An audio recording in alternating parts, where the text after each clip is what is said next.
So we're going to look at physics, and let's start with Blender, pretty obviously, good place to start.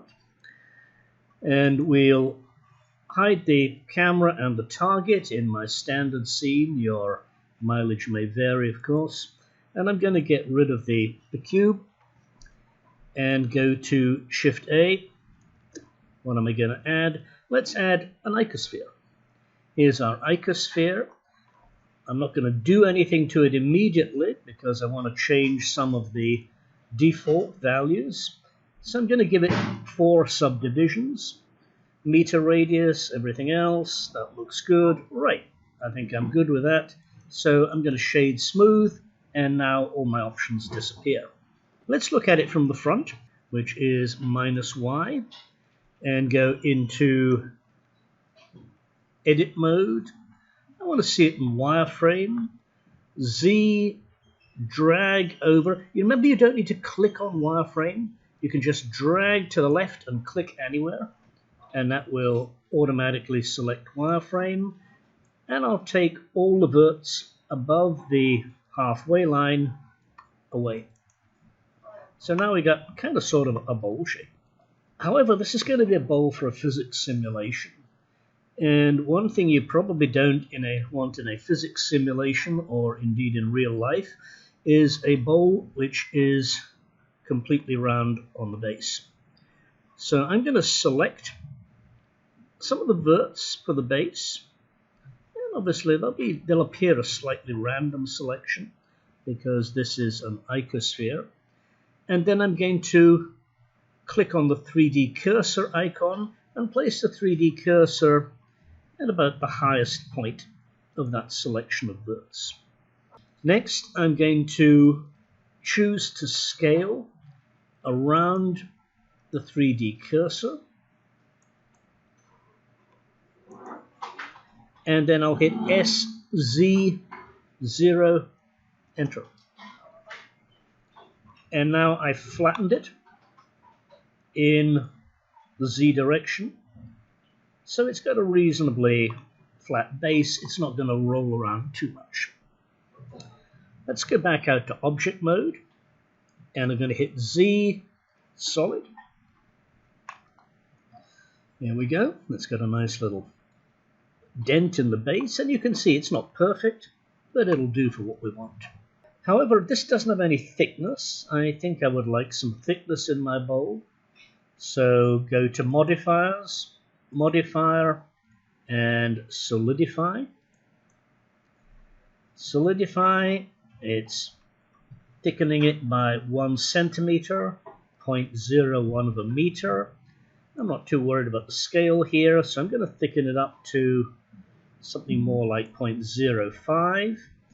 And you can see, because it's smooth shaded, now the rim looks as though it's rounded over. So I'm going to add a second modifier, and that's going to be edge split, and the default of 30 degrees does a nice job for us straight out of the box. Okay, so this is not actual geometry. I think for physics simulation I want this to be actual geometry. So I'm going to hit apply for solidify, and I don't need to hit apply for edge split. We'll just keep that as an option to change later on. There's our bowl. I'm going to change the name to 1_bowl. And let's give it a material.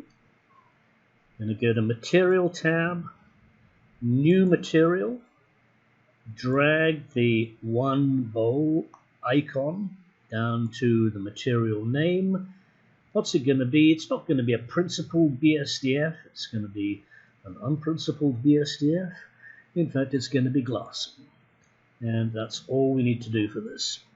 Right, next, Shift A, Mesh Plane. And the mesh plane is conveniently going to come in at our 3D cursor, which is the bottom of the bowl. So the bowl is already nicely resting on the surface. I'll just scale that up. Control A, because I've scaled in object mode. Apply scale. All right, let's look at it through the camera. Doesn't look too bad. I'm going to hit G and Shift Z to move it in the XY plane. And then select the bowl, G, Shift Z, again to move that over. That looks not too bad. And how about here, I'm going to select this, go into edit mode, and just select the ends, SX, SY, GY. So now they're filling the rendering frame. And even though this is, in fact, quite an irregular shape, let's select this again and go into vertex select mode, SY. You can see now that really what we're doing is filling the rendering frame, even though the shape is actually quite distorted from what it was. As long as we're not moving the camera view, then we're not going to be using any unnecessary calculations. There's our bowl, there's our plane, and I'm going to call this one underscore table. And what material will we give it? Well, we'll give it a new material.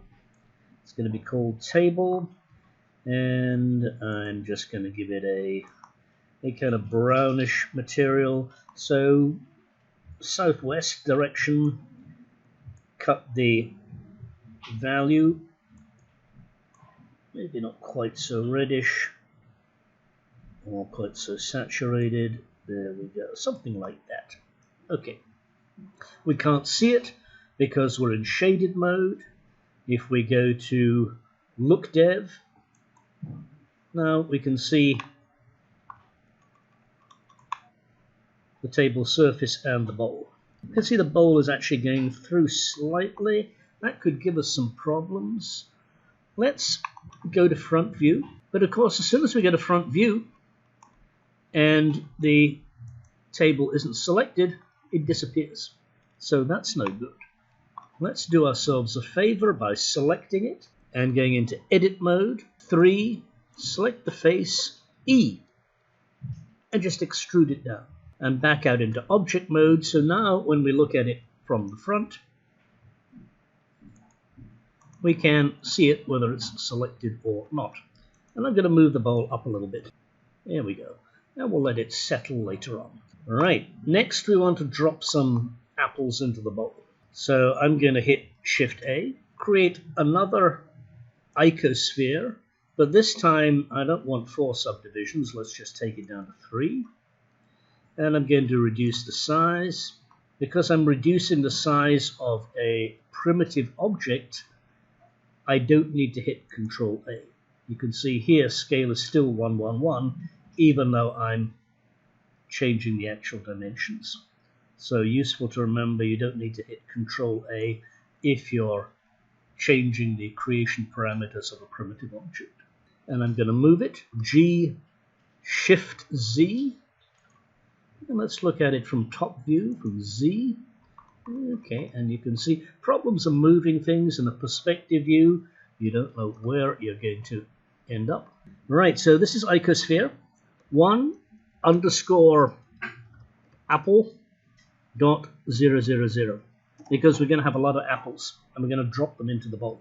What color is the apple going to be? Well, it's going to be a green apple. We'll pull that name down here and we'll create an obnoxious green apple, maybe slightly darker than that, and shiny. There we go.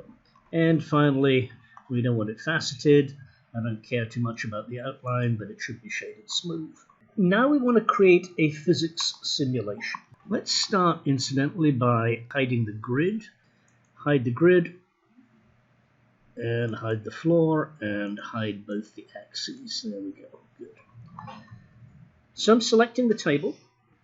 I'm going to go to the physics tab, this little moon circling around the earth type icon. Enable physics for rigid body. And we have two types, active and passive. A passive rigid body just sits there. Effectively, it's a collision object. The bowl here, however, we want it to be active. Rigid body, active. And we've got various other things you can see. The mass, we can define the mass. The mass of the table and the bowl are both going to, well, there is no mass for the table, it's a passive object. The mass for the apple, we probably want to be less than the bowl. So I'm going to make it 0.3 of a kilogram, and it's going to be active. And now that's really all we need to do. Let's just see what happens when we hit the space bar to run our simulation. Yeah, interesting. So what's happening here is the apple is actually dropping down, and it's like the bowl is saran wrapped. What we need to do is obviously something else. Something about the bowl is resisting the fact that the apple is dropping into it. Select the bowl. It's being evaluated according to the simplest possible description of its shape, because that's what Blender does. And generally that's fine. That's fine for convex objects. But this is not a convex object. This is a concave object. So we need a little more subtlety in how it's evaluated. Let's go down to the shape. Convex hull, mesh. So the collision shape is mesh. It's going to need a little more calculation, but it is actually going to be accurate. So now we've got this as mesh. Let's see what happens now.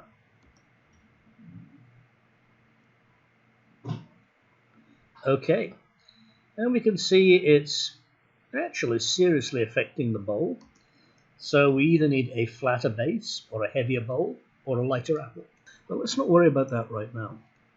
Let's add some more apples. Click, Shift D, Shift D, Shift D, Shift D, Shift D, Shift D. So we've got 7 apples. Looking at it from the top, those are not going to go into the bowl, so I'm just going to select them and hit G. And remember, I don't need to hit G, Shift Z, because we're in an ortho view. So these can only move in the plane of the view. We don't need to hit Shift Z. Now we've got 7 apples. What happens if we hit the spacebar now? They all drop into the bowl. And this is because we used Shift D to duplicate them, so they all are active physics objects. Look at the way they've nested in the bowl. This is very, very difficult to do using hand animation. They come in and they bounce together and they consolidate at the bottom of the bowl. So this is part of the value of a physics simulation, not just for animated scenes, but also actually arranging things in a bowl so that it looks realistic and they're not overlapping.